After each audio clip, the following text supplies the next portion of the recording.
Hi everyone, thank you so much for tuning in today. So I am here with the beautiful Rebecca Daniel. So before I go on, Rebecca, why don't you introduce yourself, let us know what you're all about, your background, tell us everything that we need to know.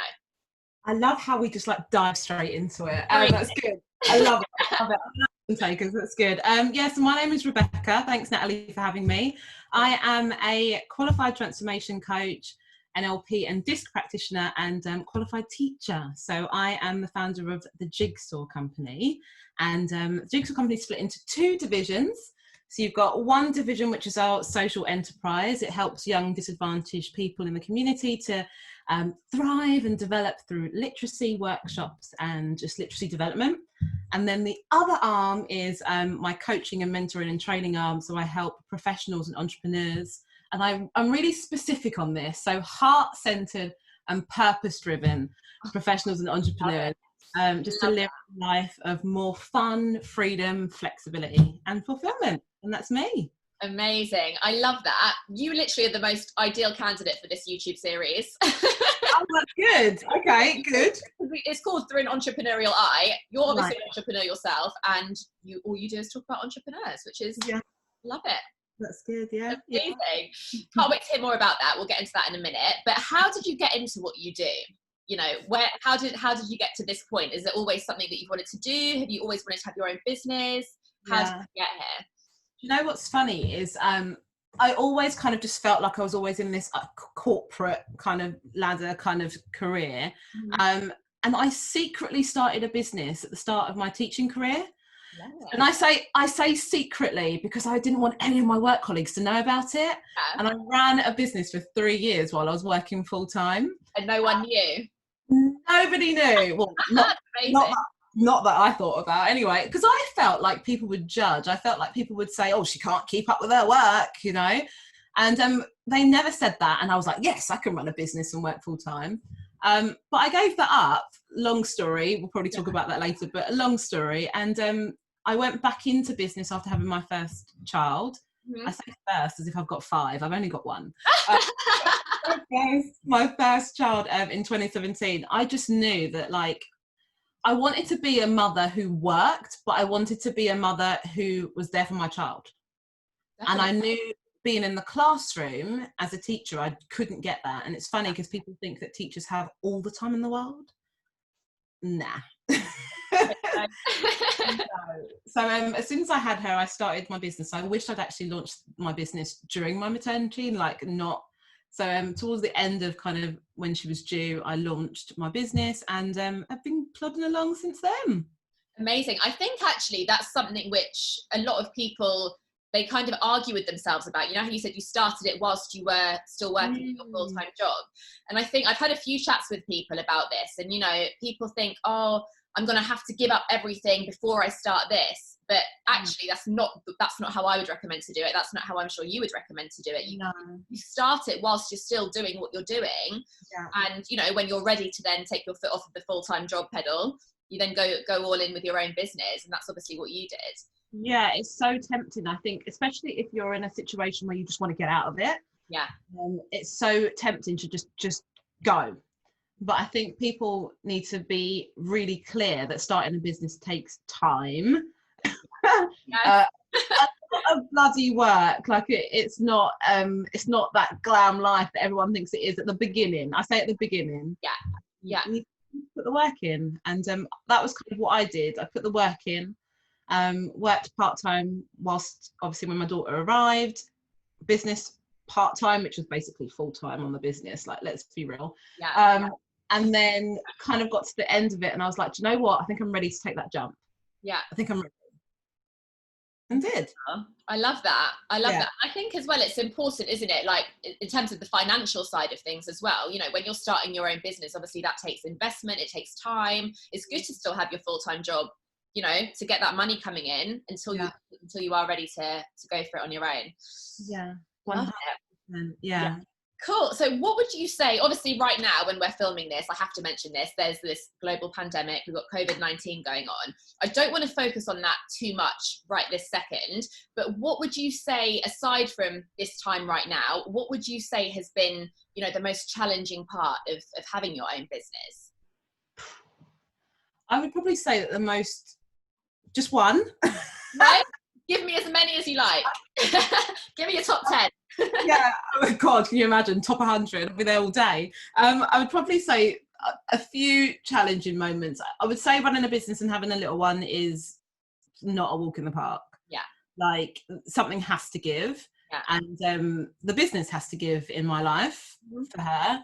And that's not a problem in the sense that I kind of know what I'm building so that I can have that life with her.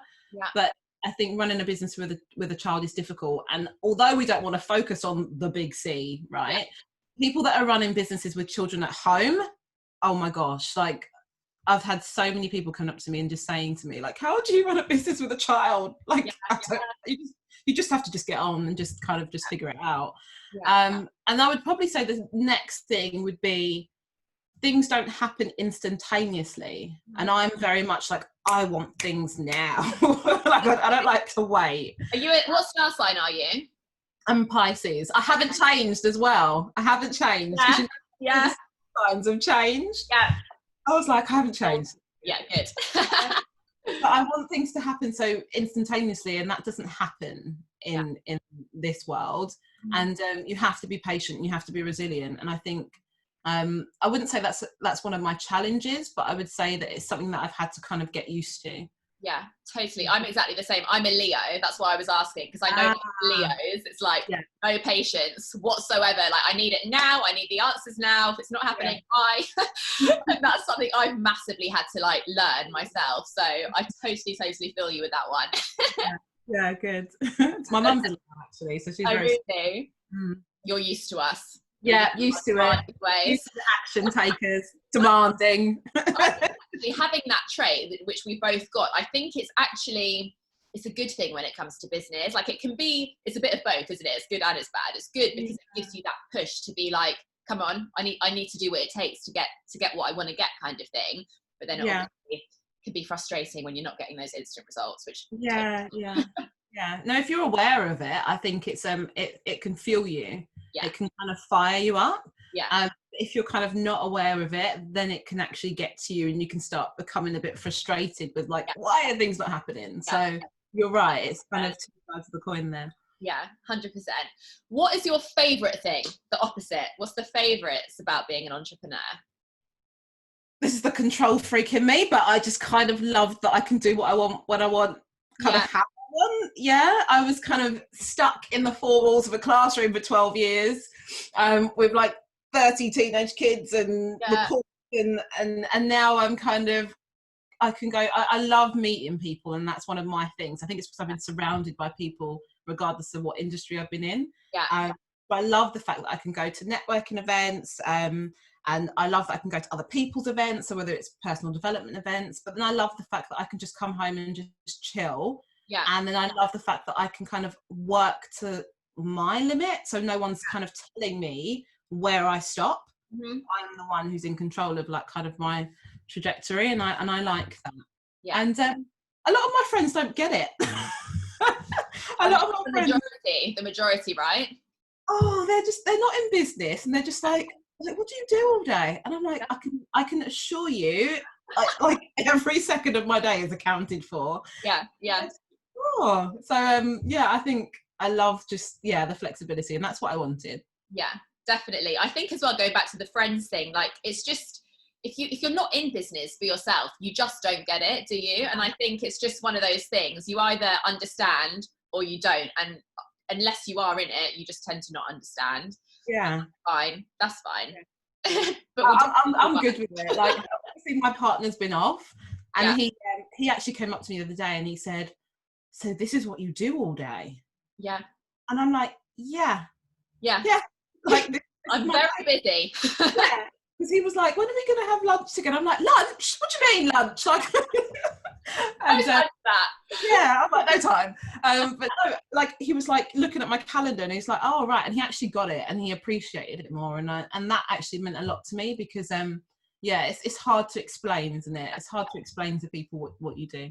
Yeah, 100%. I find as well, like, you know, like if you go on holiday and you're with friends and you're with family, as an entrepreneur, you never switch off really, do you? Nope. Even if you try to, like there's been so many situations where I've been like, right, I'm on the beach, for example, and I'm like, right, I'm going to put my phone on airplane mode. I'm going to zone out and I'm not going to look at my phone for 2 hours. How long does that last? 10 minutes. Yeah, I was going to say 10 minutes. And I'm like, well, I better just check this. I better just check that. And it's just, it frustrates me sometimes because I'm like, I don't need to do that. Nobody's going to die if I don't check my email for 10 minutes. But it's just, it's that control thing, isn't it? And it's, I've definitely got that in me as well. I don't like to miss out. Yeah. There's a love it or loathe it though with that, because like we should be switching off. Yeah. But actually, I always say to people, like, if you love what you do, like genuinely love what you do, it doesn't feel like work. 100%. It's just, and it's not a hobby, because oh my God, if anyone said that my business was a hobby, Yeah. it's not a hobby, but yeah, I love what I do, and I'm guessing you're the same. And totally. we need to find that balance. You and I are naughty. We need to tell ourselves. I know. We'll have to hold each other accountable. We'll send a message. Get off your phone. Yeah, exactly. Do you give yourself any days off? Do you have any time which you set aside? Yeah. So I said I was not going to work Friday, Saturday, Sunday. Yeah. But I'm lying, Natalie. Like I do work. God, I do work a bit. Yeah. Like I don't do any like client facing stuff. So no real like planned lives or guest lives or any coaching calls or any tuition or anything like that. Yeah. And then Monday to Thursday, like they're chocker. They're obviously because I've had the Friday. But I will take like a week where I just solely focus on my business. Like I will, and this is this week actually. So this week is kind of no face-to-face clients or anything like that. And I'm just kind of planning and mapping and building the business. September off, so that's good. Yeah, I'll have my phone with me, but leaving the laptop, so that's a compromise. Yeah. Oh, that's when you're leaving your laptop, you know you're having a bit of a chill. That's a compromise. Yeah. Yeah, it's important. It is important, and I've recently just got myself into trying not to do anything at all on Sunday. Like Sunday is my day now, where I'm like, right, okay. Try not to do any work at all. All I do will be like plan my week ahead. Yeah. If there's anything urgent that I haven't done, I'll do it. But I try and really resist being my usual self and being busy all day. How does that feel though? Does it feel good? It feels really good.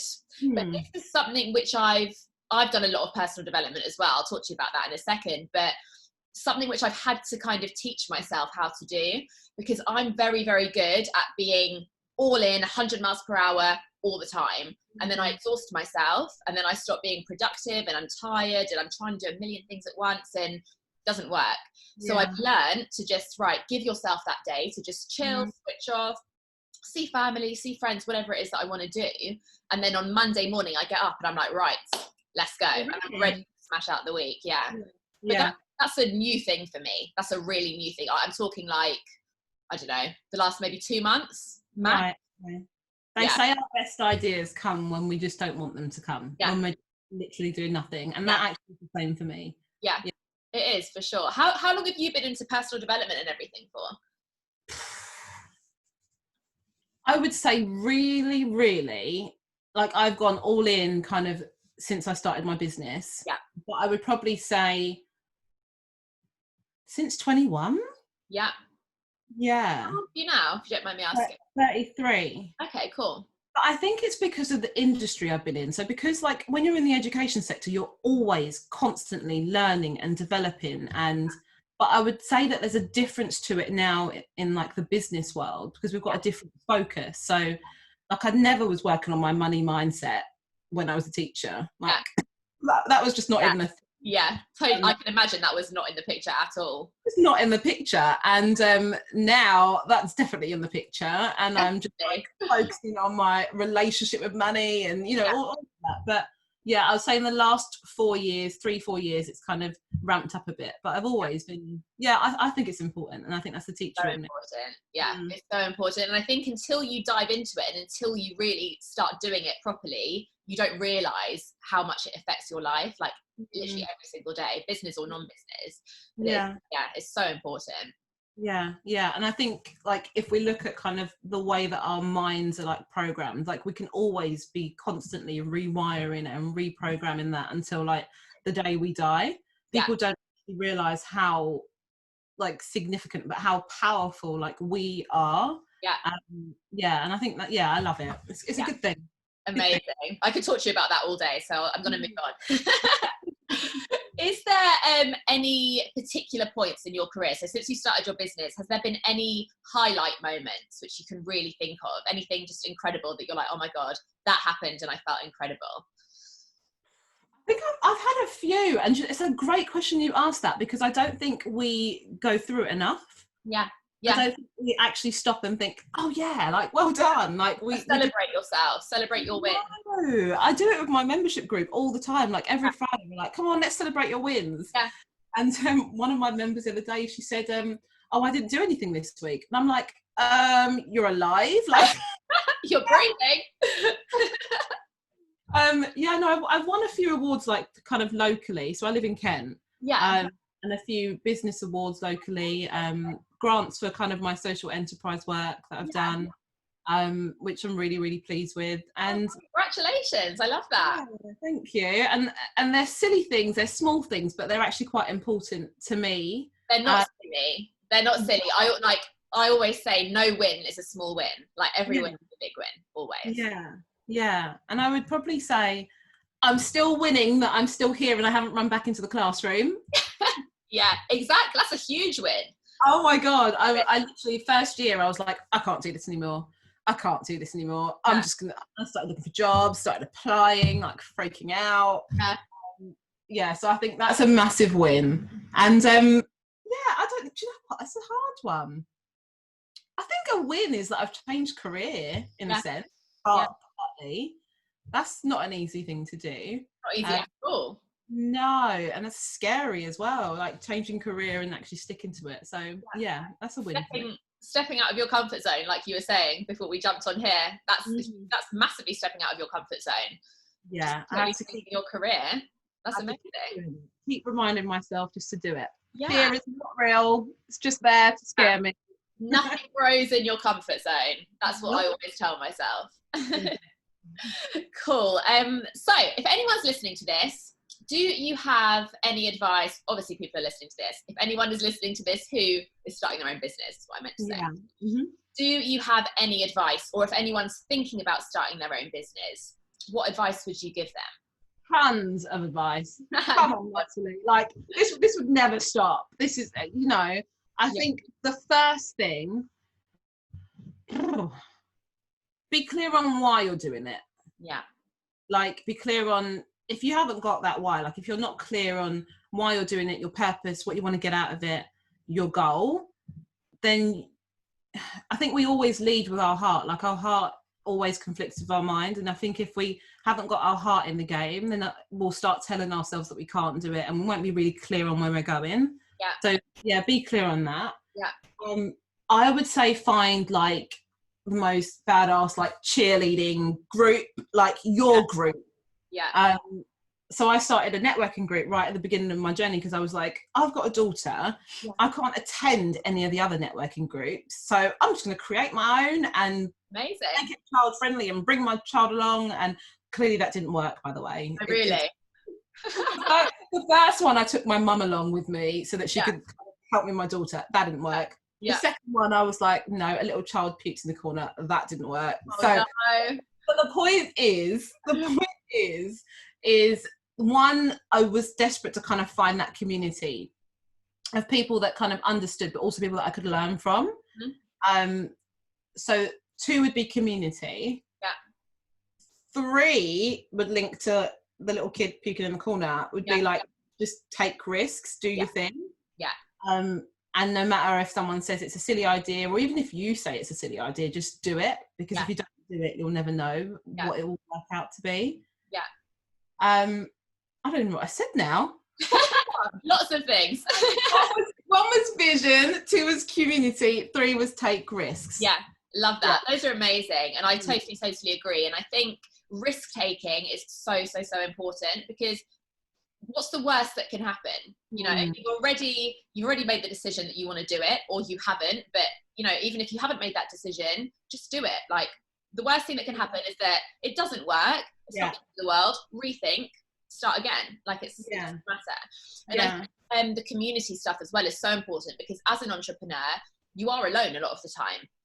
And especially if you've come from, you know, a full-time job, you, for example, being surrounded by people, I'm sure, like, all the time, it's important to have those people who you can just network with and have a chat with, and to support each other. And just, I think it's so important to have a good community around you. The community aspect is quite strong, because I think people, some people don't like networking, and that's fine. But I think it's more than that. It's more than meeting people. It's also learning from them. Totally. Because, like, there are so many people that have done things that they've already tried and tested, that can tell us whether it works or doesn't work, or can give you a kind of a little bit of a hint to kind of tweak it a bit. But also, we don't know who's connected. And so it's funny, because like, I met somebody, and they said to me, oh, I spoke to somebody and somebody didn't do something. And I said, oh, who did you speak to? And they said, that person. But I didn't know that person. But I knew a person who knew that person. Do you know what I mean? So I think there's so much that comes from it. But also as well, if you're feeling like just not so great and you want to give up, like, having that community around you to tell you, no, you're not giving up. That's also like a benefit. There's a lot that comes with the community. 100%. And like, even like, how did we get here? Do you know what I mean? Like, we met on Twitter. Like, there must be someone who's retweeted something or done something to bring us together. And now, like, we've just realised we're actually really similar. We're both. And now we're connected. Now we're connected, exactly. And there'll probably be someone watching this who will come from that as well. Like, you never know. And it's, always opportunities, which is amazing. Yeah, I agree. What would you say your favourite books are? Do you have any top books, any podcasts, any audios, anything that you would recommend to people? Yeah, so a few, but I won't go into them. I'm sure there's a lot. So I told you I was doing my money mindset. So I was introduced to Denise Duffield-Thomas, obviously, when I kind of entered into business. Didn't know who she was before at all. I've been reading a lot of her books, which have been good. Mindset wise, like, and I read this book a long time ago, but it was Carol Dweck's Mindset, because I read that when I was a teacher. But I read it again, like, with a different eye this time, like with an entrepreneurial eye. I think that's quite a powerful one, along with Peters's chimp paradox, because I love that. I use that with my coaching. But apparently they're possibly going to change the word chimp, so I don't know what's going on with there. Oh God, how is that offensive? That's probably because of the whole Black Lives Matter, but we're not going to go there. I'll go down that route. We won't go down that route, but that's a really, really good book. The theories around how our brain works is really powerful. And then podcast wise, I listened to Jay Shetty's podcast. It's called On Purpose. I like that, actually.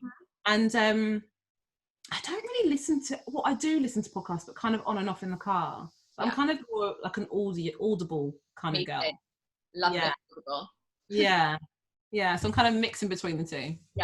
Cool. Chimp Paradox is literally that was the first ever personal development book that I read or listened to. And it literally, like, I listened to it and I was like, oh my God, my life is about to change. It was incredible. And I've recommended it to so many people. And it's interesting how many times I've been in chimp in my life and I'm like, how embarrassing. But you don't realise, do you? And then you're like, oh God, wow. No, it's a good one. For your money mindset, have you read Think and Grow Rich? No. Oh my God. Is it good? Oh my God. Okay. You need to, as soon as we get off of here, I'll message it to you. Think and Grow Rich by Napoleon Hill. And it's literally, do you know Bob Proctor? No. So Bob Proctor, I'm not going to go into too much detail. But Actually, his name sounds familiar. I think I've read. Yeah, go on. Like one of the most successful men in the world. Yeah. He's 86 years old now, and he swears by this book. Like, he swears by it. And I have been reading this book. I first read it maybe 3.5 years ago. If you want to work on your money mindset, if you want to work on just getting better at everything, basically, it is the book to read. And I reread it every now and then. I'm currently rereading it now, and it will blow your mind away. Like, if you want to, if you want to progress in life, I do financially. Yeah, that's the one. That's the one. I did an interview the other week about this, and it was just so funny, like all the things I was telling myself, like, I don't want money. Yeah, I do really want money. You definitely do. I want money. But it's just silly things. So yeah, no, I'll definitely read that. And it talks about as well, just quickly, you know how, you know, it makes you look at how you've thought about things, like in the past, and like what you just said, oh, I don't want money, but actually you do want money. And like just saying things and hearing things like money is the root of all evil. Rich people are this, rich people are that. Like, having, even just saying those things, you're literally putting it out there that you don't want that. And people do that every single day without even realizing they're doing it. Are you into like, the universe's alignment and things like that? I'm obsessed. I could tell when you're like you're putting it out there, and I'm like, you're into the universe's alignment. I literally swear by all of that stuff. Like, are you into it? It is true. Yeah, it's so true. It's so true. Anyway, again, we can save that conversation for another day. Amazing. Do you have anything else that you want to say to anyone about anything? If you want to talk a bit more about your business, all the services that you offer, anything at all?